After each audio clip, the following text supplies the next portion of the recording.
Um, so one of the things I wanted to talk to you about was the name of your organization, Unlock Democracy, kind of implies that we have like a serious problem with our democracy in Britain.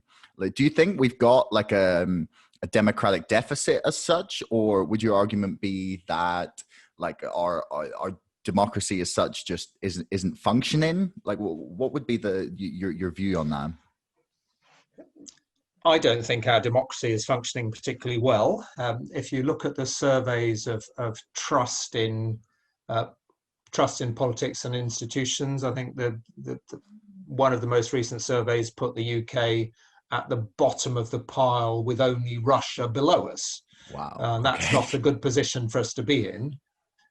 So there are issues around our democracy, and frankly, the voting system clearly is one of those. It's not acceptable for people to, for instance, have to make a decision.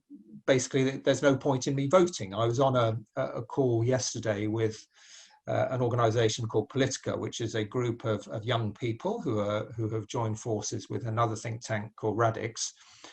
And one of the people on the call was saying, well, lots of my friends, I asked them, why did you vote? And they said no. And when asked the question, why not? Well, I didn't vote because I'm in a safe seat where the incumbent always gets elected with a 15 or 20,000 majority. And frankly, me voting for someone else is a complete waste of time because I know it will make absolutely no difference to the outcome. So a political system which gives a party an 80-seat majority on the basis of 43% of the vote, and then leaves them to believe that they are entitled to take whatever action they want on the basis of that minority of the vote, is unacceptable in my view, and is not a modern and particularly professional, consensual way of carrying out politics. So, I mean, the other aspect in which I think our democracy has failed is on the issue of House of Lords.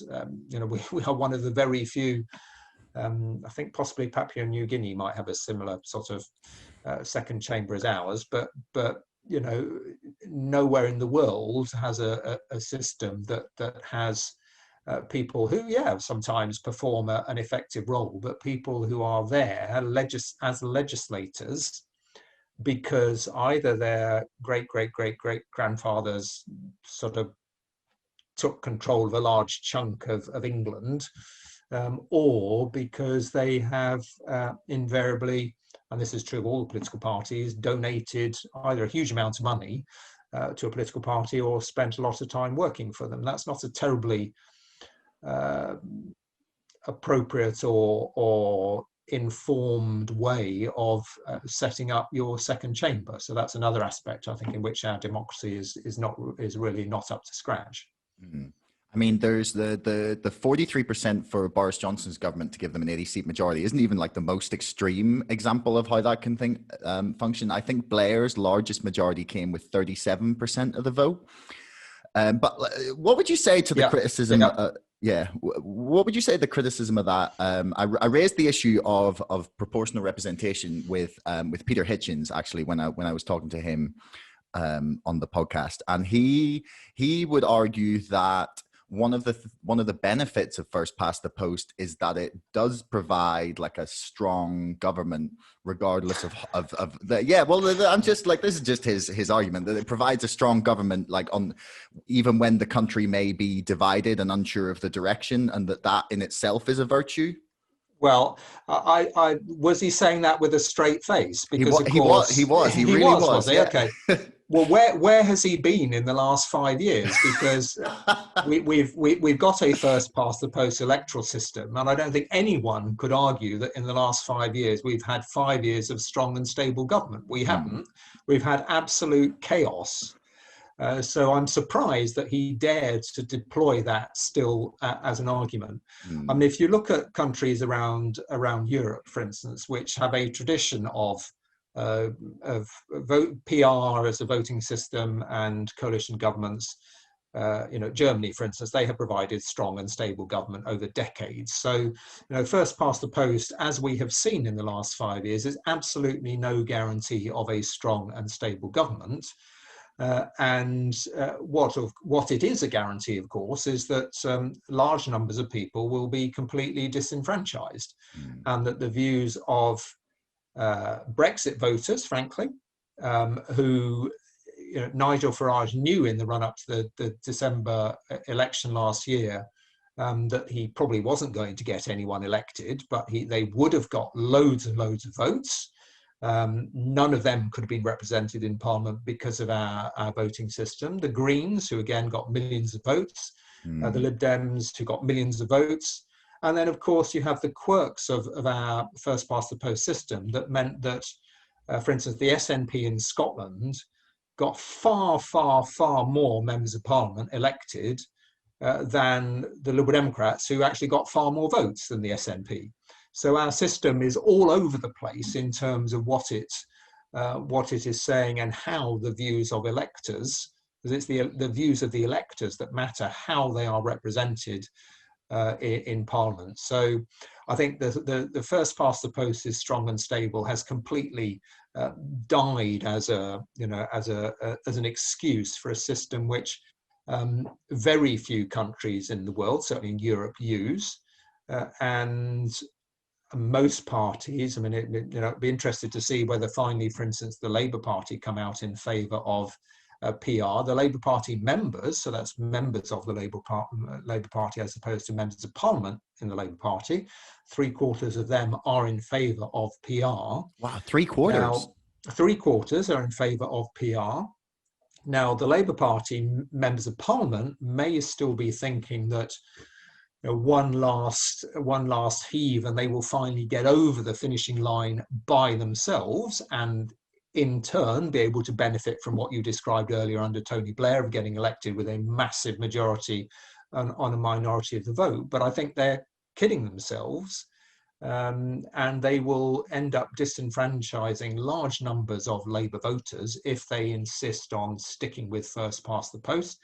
The government are changing the boundaries in terms of the parliamentary boundaries, which the Conservatives will gain a significant number of seats from.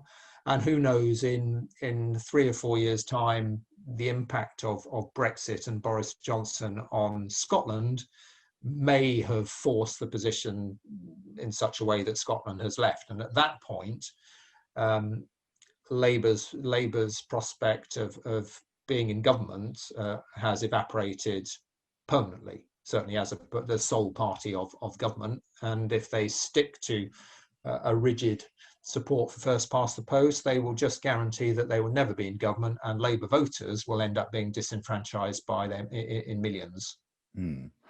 So then so one of the things that you mentioned actually was the loss of trust in our institutions, and this is something I've been concerned about myself over the past sort of 5 years, is just how, and not even just the loss of trust, like they just don't function like they're supposed to in a lot of ways, in a lot of different parts of the things that we would consider to be part of like a healthy and functioning democracy, like a free and fair press, a parliament, like a legislative body that is interested in making and scrutinizing legislation.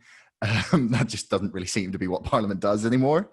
And there's a big list of problems with a lot of our institutions. Like where would your proposal to be to where do we start in hoping to try and rebuild some trust and some functionality to the institutions of democracy, especially when like Gen Z and millennials are trending increasingly authoritarian. They just sort of don't care about democracy because I feel like it's probably just failed them essentially through their entire lifetime. Like I don't remember a time in Britain in my lifetime like that in which I was at least like mildly cognizant of politics, where I felt the government were at least trying to do good things.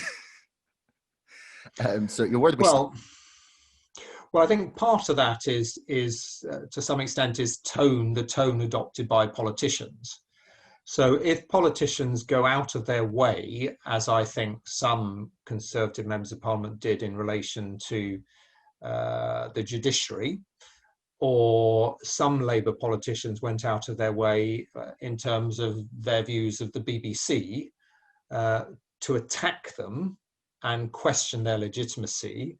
I'm worried, for instance, that the next onslaught we're going to see is that the Conservative government wants to introduce voter identification for elections, which means that people have to provide a driving license and so on. And the evidence is very clear that that will discriminate against young people. It will discriminate against people from BME backgrounds. That what the government might do in the run-up to the May council elections is they might start spreading stories, as we've seen Trump do, about massive voter fraud, to then justify the introduction of voter ID, but in the process end up damaging our democratic process and make people feel that the outcome, whatever it is fake, and lots of people have been sort of stuffing ballot boxes when there's absolutely no evidence of that. So part of it, I think, is down to politicians not attacking experts, not attacking the judges as enemies of the people, and recognizing that those institutions are there as independent bodies that are not there to be the mouthpiece of government. And whether it's a Conservative government, a Labour government, a coalition government with the Lib Dems or with the Greens, the fact is that those institutions are never going to be in line with the government's position. Another thing that the government should avoid doing, in my view, is stacking those institutions with their preferred people. And this is what we're seeing happening on an accelerating basis of interference in the selection panels for appointments to public bodies, where the government are seeking to influence that to make sure that the people who get appointed to these bodies are of their sort of type, so to speak. And again, that is highly damaging for institutions, because they shouldn't be seen to be politically aligned. The independence of them depends on them not being politically aligned. So I think that is part of the process. Politicians not taking cheap shots. I mean, obviously, what has changed since the Brexit vote is that the cheap shot, which used to be against the European Union, now they've got to find another organisation to fire at or to blame for whatever failure there might be. I mean, I think the institutions are, if we're talking about the BBC or the judiciary, I think that the fact, for instance, that the BBC was attacked both by Jeremy Corbyn and Boris Johnson during the run-up to the general elections sort of suggests they're probably doing about the right thing. The judiciary were attacked by government, although I think the government would find it hard to identify anything that the judiciary did that wasn't simply applying the law. So, the Supreme Court wasn't trying to impose the law on the government, a new law. What they were trying to do is to make sure that Parliament's rights of sovereignty was retained in relation to Parliament being able to discuss and debate things that the government thought that they shouldn't. So I think we've got to be more protective of our institutions. If you look at the institutions we have in the United Kingdom, there are very, very few countries around the world who have institutions that have the reputation the positive reputation that ours do. And I think even if they sometimes irritate, as an ex-Liberal Democrat, I always moaned about the fact that the BBC didn't give enough coverage to the Lib Dems. Well, if all the politicians from all parties are moaning at some point about an organisation, as I said a few moments ago, that probably means it's doing the right thing.